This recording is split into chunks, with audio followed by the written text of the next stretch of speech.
Atos capítulo 16. A gente vai ler os versos 6 até o verso 10, tá bom?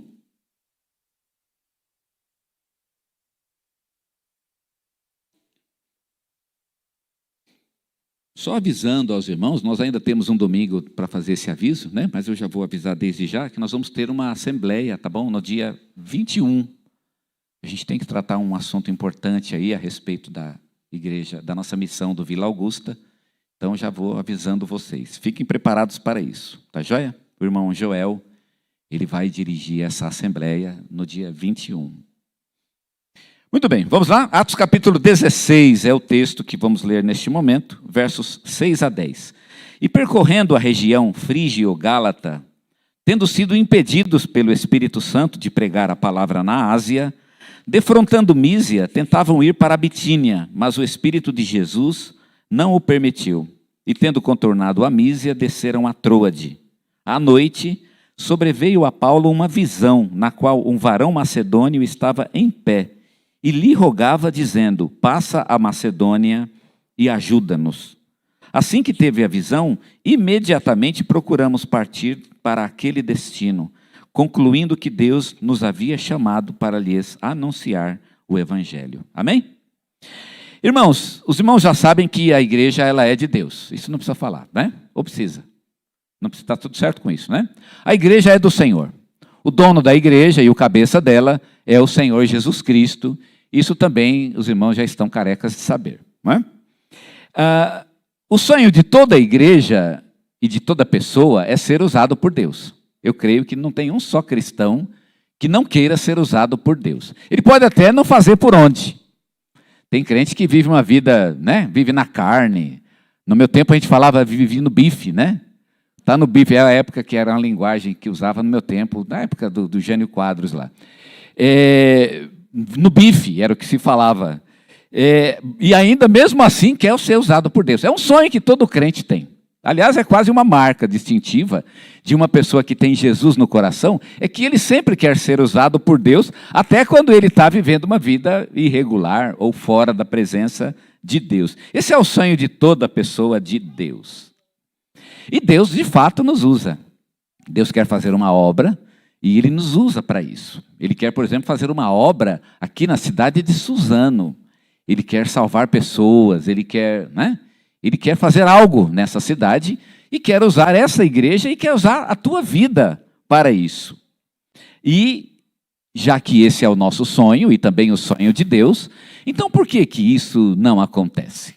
Às vezes, na nossa vida, nós não somos úteis, simplesmente. Nos fechamos, ou uma igreja pode se fechar, e ela acaba não sendo útil na obra do Senhor. Por que isso acontece? Eu me lembro que certa vez estava conversando com o pastor Silas Melo, não sei quantos o conheceram. Ele foi pastor da Igreja Batista de Santana, uma grande igreja, inclusive lá da zona norte de São Paulo. E conversando com ele, ele nos contava a respeito da época, que foi uma época áurea em sua igreja, onde eles fundaram ao mesmo tempo 4 igrejas. E eu me lembro dele contando aquela experiência com alegria e dizendo que ele queria que a sua igreja voltasse e fosse usada por Deus para esse propósito novamente. Irmãos, esse de fato é o propósito de Deus, usar a nossa vida e a nossa igreja para isso. Se a gente se colocar à disposição de Deus, Ele há de fazer isso. Ele vai fazer algo que vai ser realmente uma bênção na nossa cidade, no nosso bairro e aonde mais o Senhor quiser que sejamos bênção. Isso é bom para a igreja e é bom para a gente. E não é só uma questão de trabalhar para Deus. Trabalhar para Deus já é uma coisa muito boa. Mas tem uma coisa que é muito legal nisso. Quando a gente percebe que Deus está agindo, que Deus está usando a vida, que Deus está sendo bênção, a gente fica meio que tranquilo, porque a gente percebe que Deus está agindo através de nós.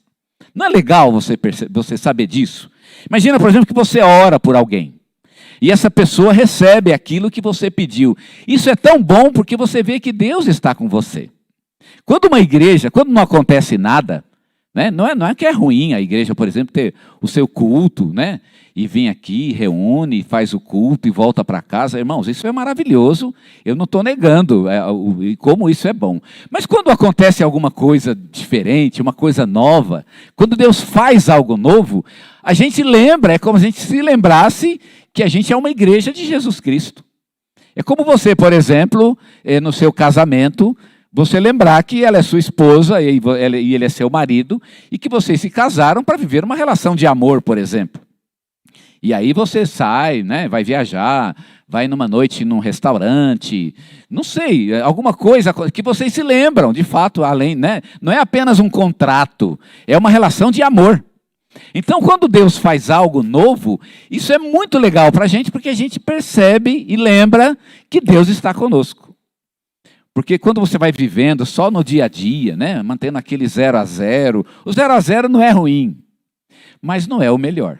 Né? Enquanto a igreja, é o que eu estou dizendo, é bom, a gente vai fazer culto, enquanto essa igreja existir, vai ter culto todo domingo, mas a gente queria algo mais, como a gente falou na segunda-feira para os meninos, né, dos nossos jovens, a gente quer que Deus nos leve além, que Ele faça algo mais, que Ele nos use para fazer algo, né, um projeto, alcançar um novo patamar, ir para uma outra fronteira, um outro horizonte, que Deus nos leve a algo mais do que simplesmente sentar no banco e assistir um belo culto, que eu insisto, não é uma coisa ruim, claro que não, né, tem o seu lugar para isso, mas todo crente verdadeiro quer algo mais. Eu acho que isso aconteceu, de certa forma, na igreja de Antioquia. Quem já leu Atos, e vocês leram esse semestre, lá no capítulo 13 de Atos, tem uma cena interessante, né? A igreja servia e ela ministrava, é o que diz o texto, quando de repente o Espírito Santo fez o quê? Lembram? Ele falou. Não foi bacana isso? Eu acho muito bonito o texto.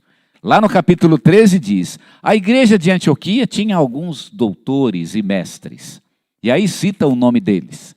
O último da lista é um jovem chamado Saulo, bastante conhecido nosso. E o último provavelmente porque ele devia ser o mais fraquinho de todos, né? Naquela época, pelo menos. Eu acho que ele era o mais fraquinho e viria depois ser o melhor de todos eles, inclusive. Mas tudo bem. Ela ministrava perante o Senhor. Provavelmente eles iam fazendo a obra, fazendo culto, tinha lá os seus projetos, ia trabalhando no seu dia a dia, mas um dia o Espírito Santo falou. E quando o Espírito Santo falou, a história dessa igreja mudou.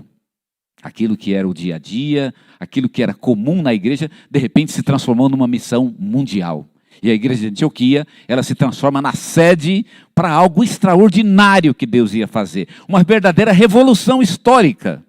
E a igreja de Antioquia, ela entrou para a história naquele dia, no dia que o Espírito Santo falou.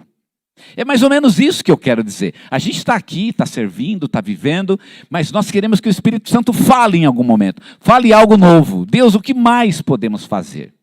Eu quero entregar mais, eu quero dar mais, eu quero ir a um patamar acima na minha vida cristã, no meu relacionamento contigo, no meu trabalho para o reino de Deus, e neste momento o Espírito Santo pode nos falar. Isso é importante, porque muito crente, ele vai viver a sua vida toda numa vida cristã medíocre. Eu falei na segunda-feira que a palavra medíocre não é uma palavra ruim. Né? Vocês veem que eu fico botando pano quente em tudo, né? Aqui, né? O medíocre não é uma palavra ruim, é uma boa. Medíocre significa médio, tá certo? É o médio, é aquele que está na normalidade. E ser normal, ser normal é ruim? Eu acho que ser normal é uma coisa boa, né? Pode ser melhor? Pode, claro, é por isso que é normal, porque pode ser melhor. Mas não significa que seja ruim, mas significa que pode ser melhor. E eu tenho certeza que os irmãos desejam isso.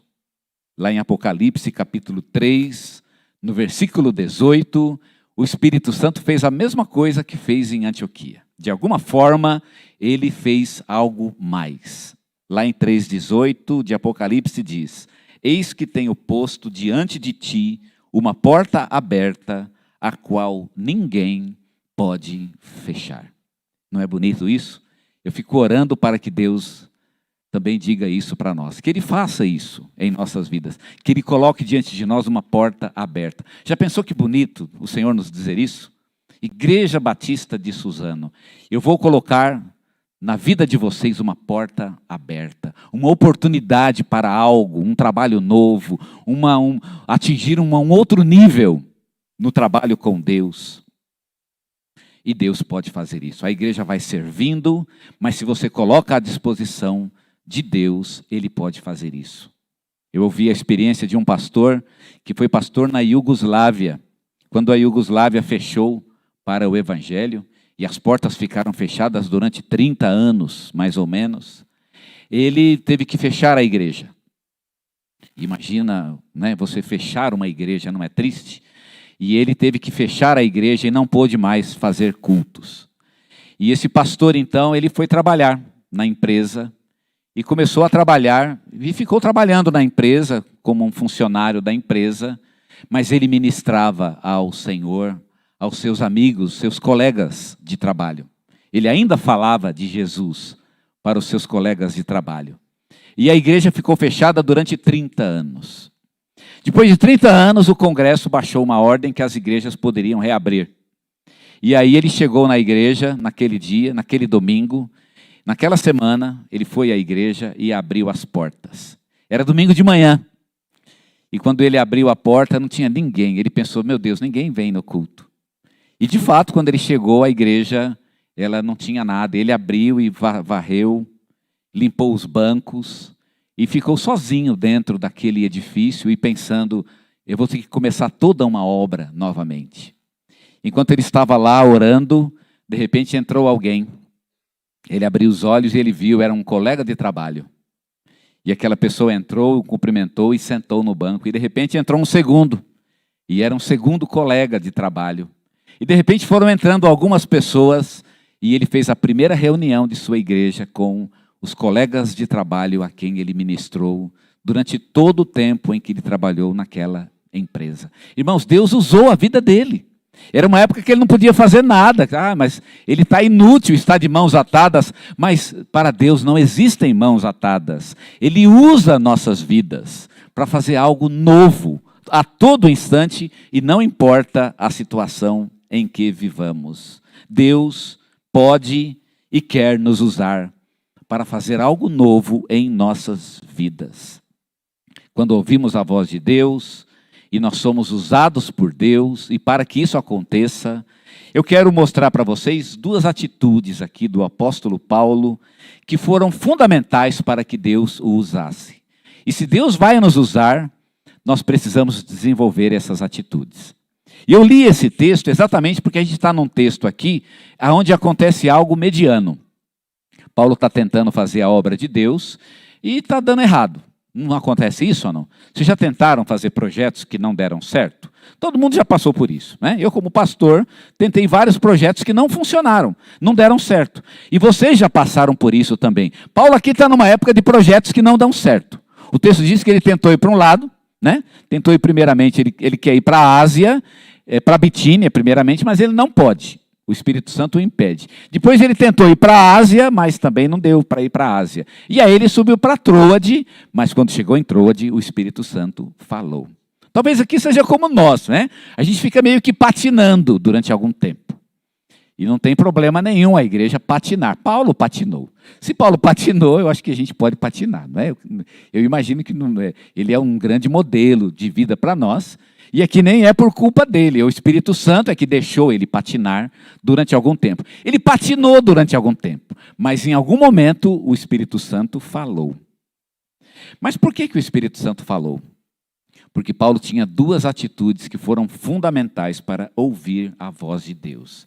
E para isso, nós precisamos estar à disposição de Deus. Primeiro, Paulo tinha uma atitude de responsabilidade para com a sua missão.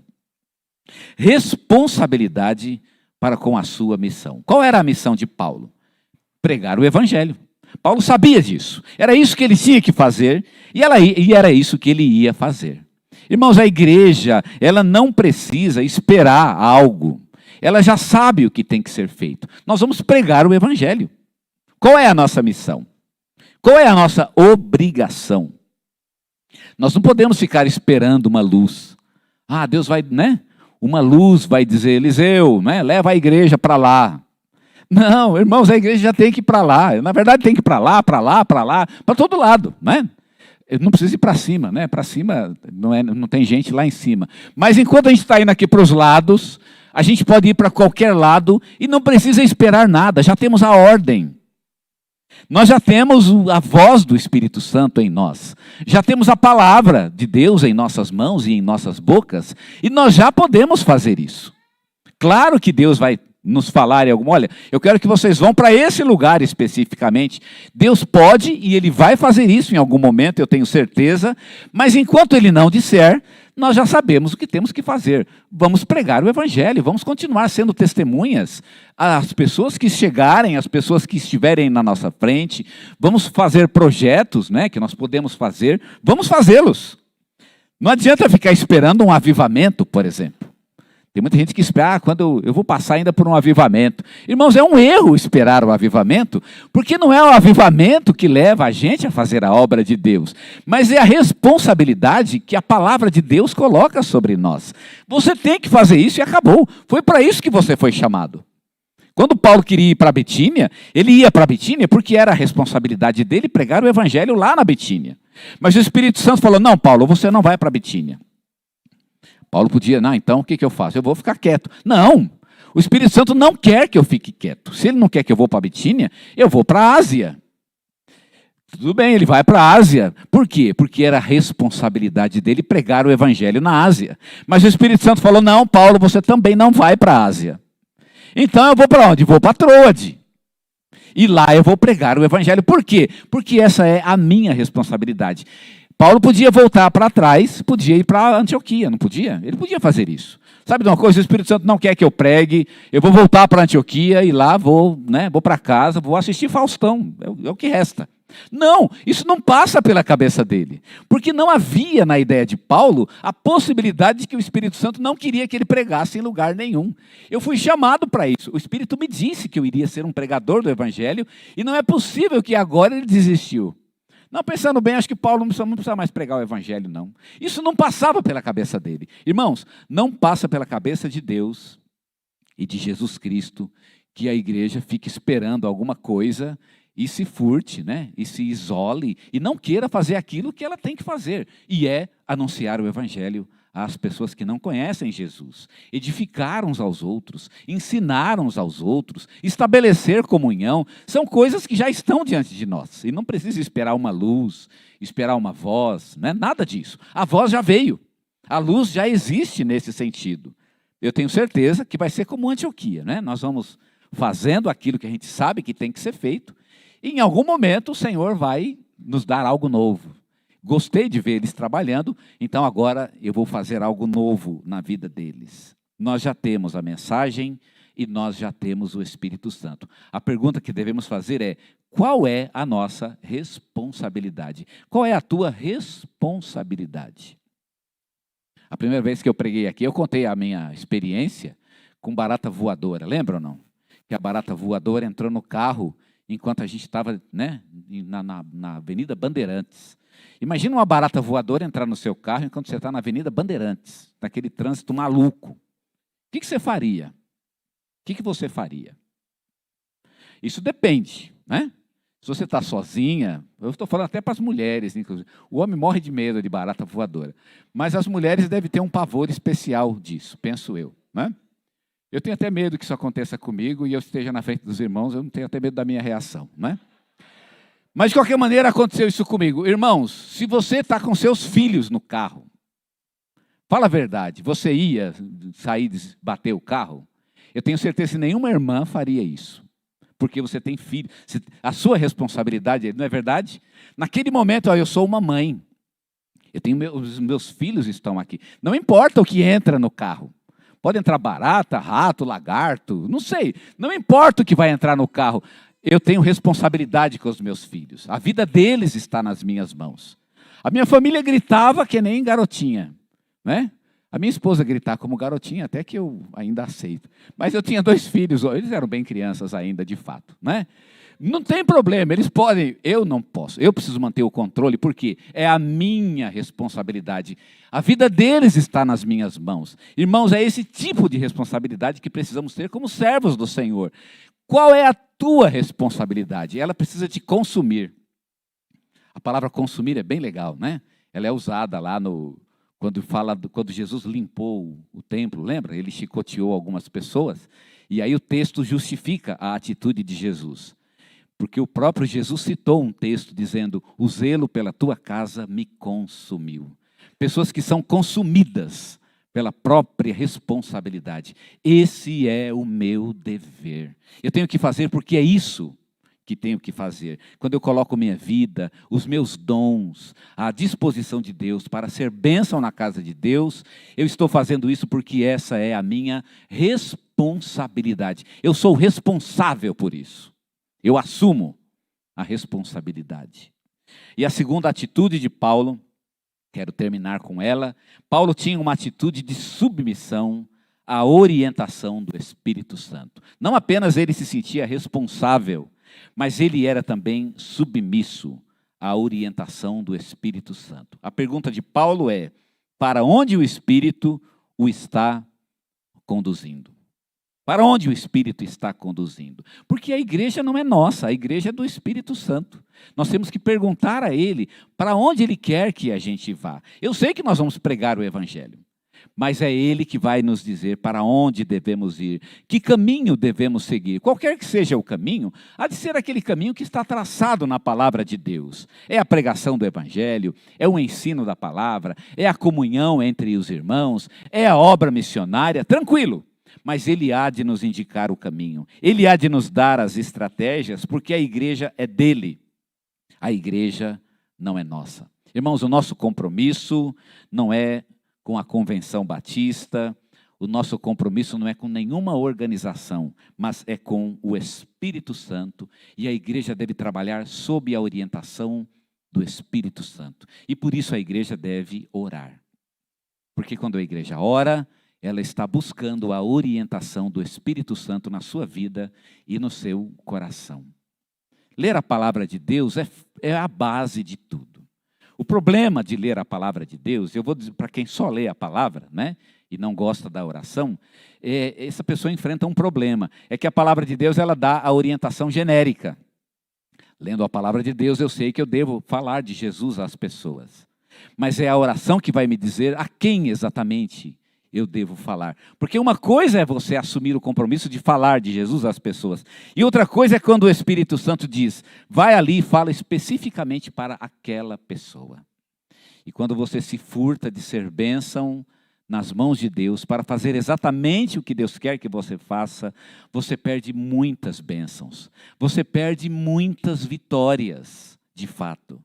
Deus quer te usar, e Ele quer te orientar para isso através do seu Espírito. Mas você precisa buscá-lo através da oração. Eu não sei porque que as pessoas têm tanto medo da oração e ninguém gosta, né?